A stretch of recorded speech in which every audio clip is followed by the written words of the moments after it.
Thank you for allowing me to come back and join you again. For those of you that don't know me, my name is Scott Heater. I'm just a local farmer. But more importantly, I love telling stories. So I consider myself, one of my favorite things is being a storyteller. And I usually tell stories about adventures that I've had in life. One of the other things I enjoy doing is being a teacher, sharing with young people, teaching and working with them. And then here lately, in the last few years, I've had an opportunity to include that into sharing the Word of God with you. So today is kind of special because I'm going to take all three of those and put them together. So my storytelling, my teaching, and also sharing the Word of God with you. Well, about 3 weeks ago, Jeff asked me if I would share with you today. And it may be scary to you, but when I asked him about a topic, he said, "It's your choice." So, ironically, as we've been studying out of the book of James, a friend of mine runs a Bible camp. He's a retired minister. He runs a Bible camp down by Green Top, Missouri. If you don't know where Green Top is, you haven't got off the main road very often. Yeah, it's about 400 or 500 people maybe in the city of Green Top. But he runs a Bible camp, and each year he asked me to come down and spend a couple days sharing with the kids at the Bible camp. And this year, just the week before Jeff had asked me to share with you, I'd been down and shared. And I usually go down and I do an evening lesson, and then I stay overnight, and then I do a lesson the next day also before I come back home. Well, so I'd actually just given those lessons to the Bible camp, and I had related back to the book of James. And that's the irony of this, is I had given a presentation that kind of fed back to the book of James, and already done that. So I told Jeff, I said, well, if you don't mind, I'm going to use one, but I'm going to change it a little bit because it was aimed at younger people. And as I believe Caleb Nelson has told us when he was here before, you got to make it a little more interesting to keep kids' attention. So if you feel like I'm talking more to kids, I say we're all kids at heart. How's that? So I'm going to ask you to go with that. So one of my opportunities I've had in life was I sit on a national board representing the beef industry, and it's called the U.S. Meat Export Federation Board, and it gave me many opportunities to travel around the world. In fact, over a 6-year period, I was able to travel to 12 different countries talking about the products that we produce here in the United States. The neat part about traveling is, before you go on these trade missions, they send you all kinds of information, usually technology today on a little thumbstick, and it teaches you about the country, not only their needs and what the country there stands for, but a lot about their culture. So today I'm going to talk a little bit about the culture of one of the countries that we had an opportunity to go visit, because a lot of times we're talking about culture, it includes their religious beliefs. The trip I'm going to talk about today was a trip that we made to Japan. And actually for me, it was my 5th trip that I'd made to Japan. But this one was different. We were actually talking with business people in the city of Tokyo. There wasn't a lot of traveling outside of Tokyo. So the board that I sit on said, hey, if your wives want to go with you, or significant others want to go with you, they can come along because we're going to be in Tokyo for 6 out of the 8 days. So we had to cover the expenses for our wives. The government wouldn't pay for those, but they made that opportunity there. I came home and told you now, I said, boy, what a chance. You want to go to Japan with me? And I talked about it so many times about my other trips, she thought, what a great opportunity. So she agreed to go along. There's a little bit of difference of her opinion of going along after she had completed her first 13-hour flight. Okay. When we got over there to the airport, she goes, I'm never doing that again. And I said, well, I hate to tell you this, it's about 7 days to get home on a passenger ship. But so you got your option, but you got 8 days to think about it. How's that? So long story short, she flew home. She hated it because I had found the advantage of traveling time and that much in the air. I could sleep most of that flight. So I wasn't a very good companion for her because she couldn't seem to get into the sleep mode during that flight. So luckily, when you go the other way, it's only 11 and a half hours to get home. Okay, so it's a little quicker. So anyhow, as we talked about the cultures of Japan, I thought it was really neat as we got into studying about the religions of Japan ahead of time. And when we were in Japan and in Tokyo, we had an opportunity to visit one of their religious villages. So they have different religions there, and their main religion is Shinto, and they actually they actually have a Buddhist temple and a Shinto shrine in the same religious village, because the two religions are closely tied together. So once you get into this religious village, you can actually go to either one. And even though you're not in the Shinto religion, you have the opportunity to go and visit the front part of the shrine. Now, you can't go into the back part of the shrine, and the people that are in the Shinto religion, they actually have a religious procedure they go through. They actually go to a well first, and wash their sins or wash their soul before they actually go into the inner part of the shrine to do their prayers or whatever they choose to do in there. But we could go to the outer part of the shrine, okay? And one of the things that amazed me as I was studying about the Japanese culture, you can go to the next one, I believe. So one of the things that the Japanese culture has shared with us is the three wise monkeys. And I think we've all probably had opportunity to see them before and stuff. But when we went into the Shinto shrine, it surprised me.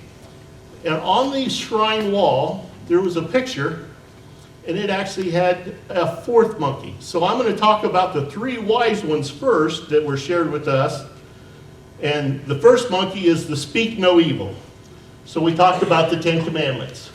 So it really amazed me as I looked through the information of the three wise monkeys, how much it overlays with our 10 Commandments and the direction that we are given in the 10 Commandments and stuff. So when we talk about speak no evil, one of the first things that comes to the teaching of the three wise monkeys is, and it comes from the book of James also that we're studying in, is the taming of the tongue.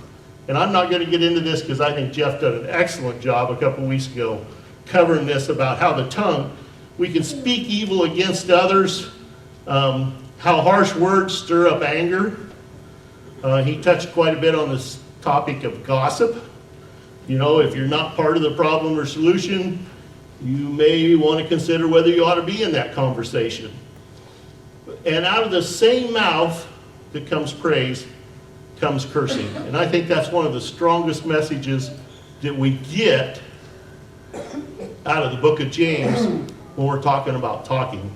And this, again, going back to speaking no evil. And the best message that we get, two messages we get from the book of James is, we should think before you speak, and the tongue of the wise brings healing.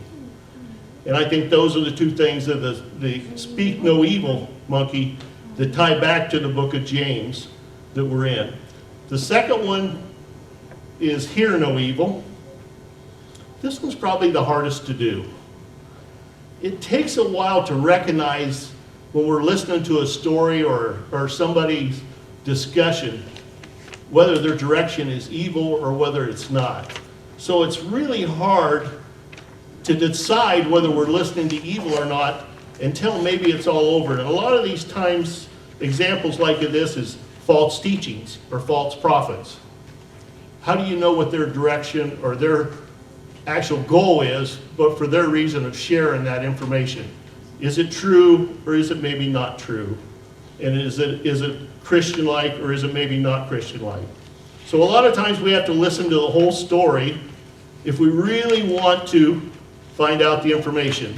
I'm going to give you a short example of a little discussion that I just had here a while back. So one of the boards that I sit on here in the state of Iowa is the State FFA Advisory Board at the State Fair, and I sit on the Beef Committee.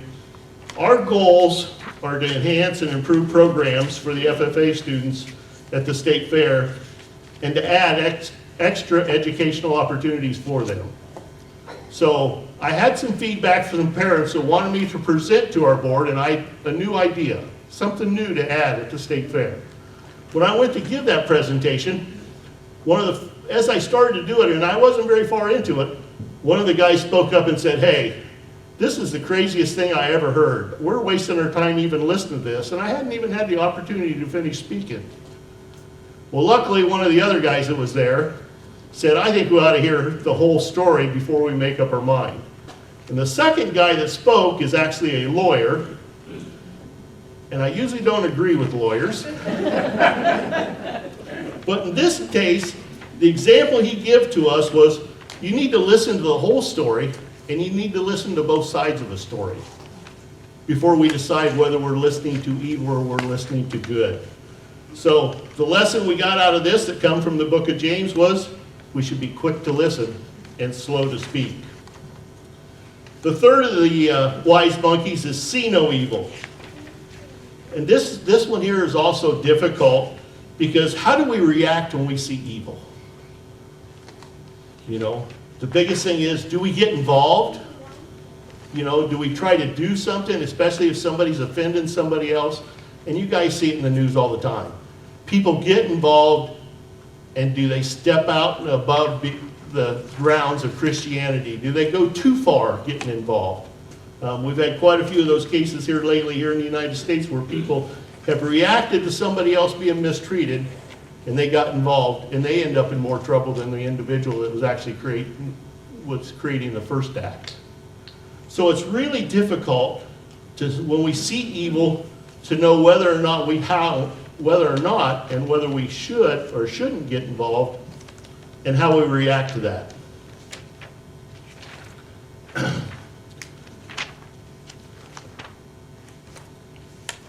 So I was talking about we went to the Shinto shrine, and while we was in the outer area of it, we seen a fourth monkey. There you go. He's got it up there now. So this monkey, and we don't know why it wasn't included in the original three, to tell you the truth, because this monkey is actually do no evil. It's our actions also. Because a lot of times actions speak louder than words. A lot of times it's easy to talk, but it's hard to walk the walk with our actions. So below that picture was an actual comment that was brought up about the four wise monkeys that represent the Shinto religion. And I wanted to share that with you. So the four wise monkeys date back almost 2,000 years, clear back to about the 4th century, and are said to be the embodiment of four virtues or beliefs that lead to the peaceful and harmonious life, namely, not to badmouth others, not to listen to evil thoughts or deeds, not to speak ill of others, and not to commit unlawful acts. I think this statement here is an extremely strong statement, and as we look back at the book of James, as we study about the book of James and the use of the tongue, it ties together so well with that I thought it was amazing that the two religions had that overlap. I'm not trying to compare one or make one better than the other, trust me, okay? I'm just trying to share information with you. But I thought it was interesting that in their religious village, that it was open to the people. And we actually went into a Buddhist temple then, after we left the Shinto shrine, and lo and behold, not to be outdone by the Buddhist. Can you go to the next one, please? They have 6 wise monkeys. But if you think about it, we really need to think of these and add these to our wise monkeys. They are think no evil. Right after we've told you to think before you speak, we tell you to not think evil things. And we're all guilty of it. We know that. We see something and we think not right about that situation or that person. We shouldn't write evil. And I'm not even going to go there with social media the way it is today and what's shared on social media about writing evil. And we shouldn't read evil. They wouldn't print that stuff if people didn't buy it or if people didn't read it. So we have to be extremely careful about making sure that we read no evil.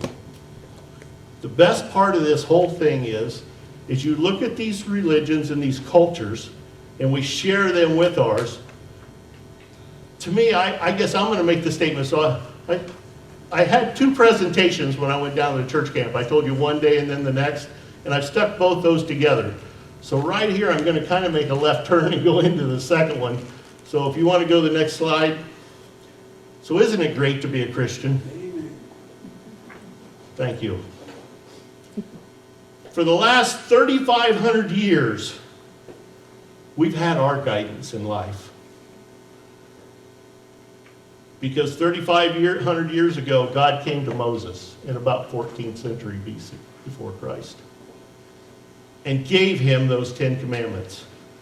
I really loved your presentation, and I'll get to a story on your presentation here real shortly. I wish I had your art capability, but I'll get to that here in a little bit. I've told you before, Paul, I've asked for his help on technology. I'm not good in technology, and I'm weaker in art. How's that? So I'll tell a story on myself here shortly. But anyhow, we talked about the story of Moses where he led the Israelites out of Egypt, and I think you've done an excellent job covering that with the kids this morning, because the Israelites were held as slaves there in Egypt. And I think you've all read the story, and you heard an excellent example of it this morning. And then the crossing of the Red Sea, the traveling to Mount Sinai where God gives Moses the 10 commandments. And the travels of the Israelites didn't quit after they received the 10 commandments. That's the important part of the story. Now they've got guidance in life, and they continue to travel through the wilderness, and they are challenged constantly. But God didn't let them down, did he? At one time they had ran out of water and were dying of thirst. He made the water come out of the stone. Do you remember these stories as we studied through them before? So they were starving. They didn't have food. He made bread fall from the sky to feed the Israelites, to show them, if you follow the 10 commandments, he will provide for you. And that's the challenges that the Israelites faced as they worked through those. And you've got to remember, 3,500 years ago is about 140 generations of people, of Christians. Can you believe for 140 generations we've had the same guidance and the same rules to conduct our lives with and to handle the challenges that we face today? Even though they're different than what the Israelites had, we still have those same challenges today.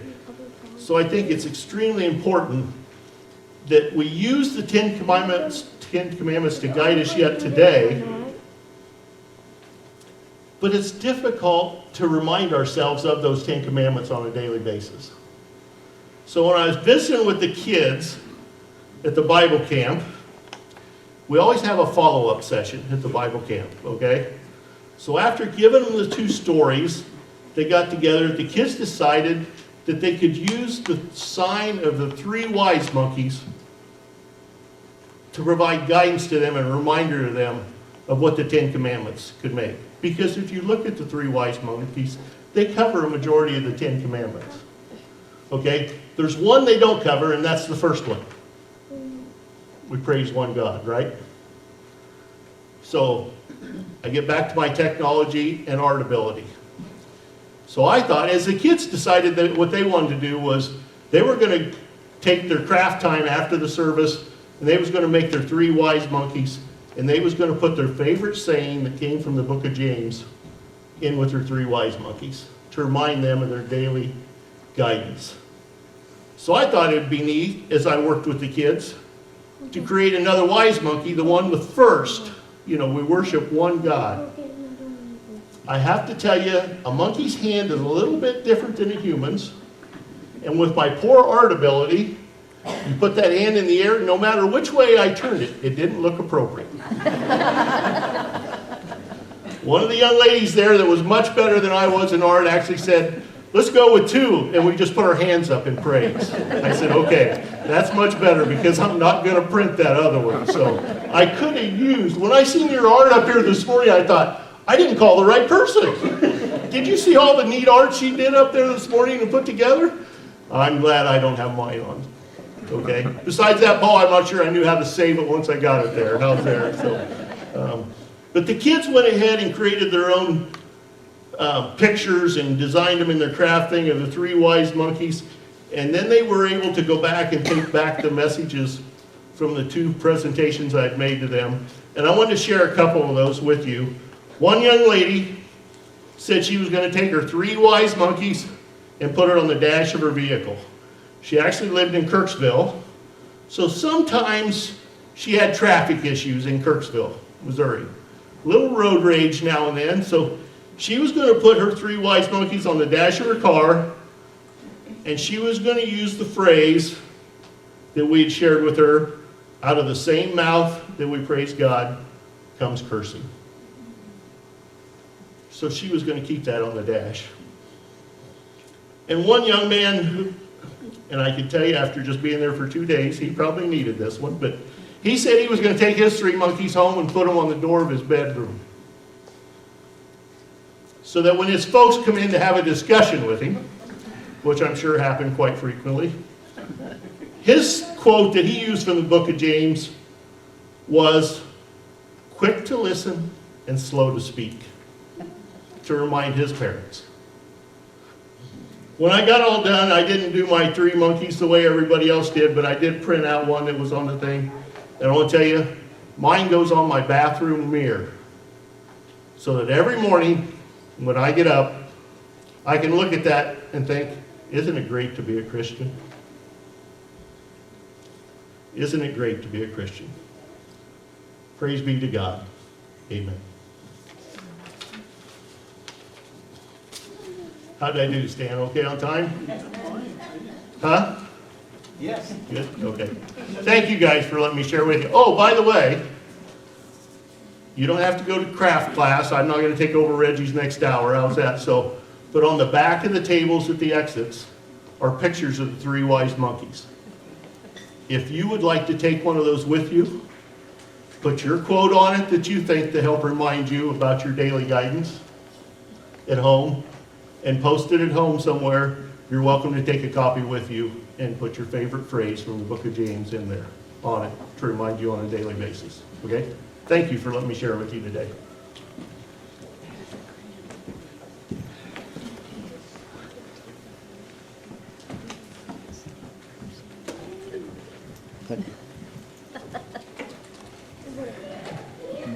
Thank you, Scott. As we close our worship today, will you please stand? We're going to sing about how awesome God is.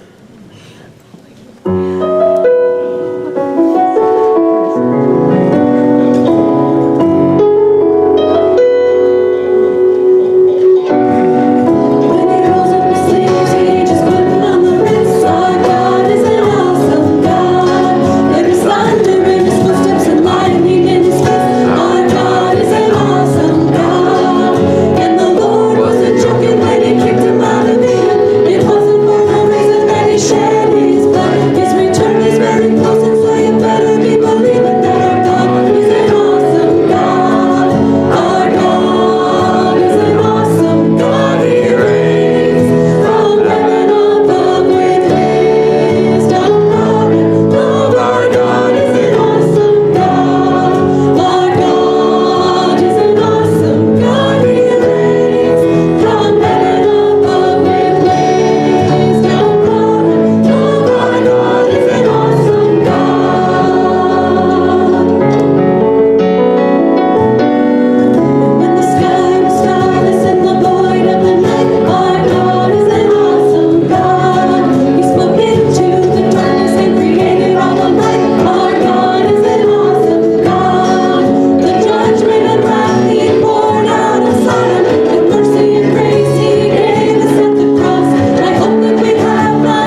Amen. How great is our God? Enjoy some refreshments and donuts, and we'll see you back in for ABC. What was it?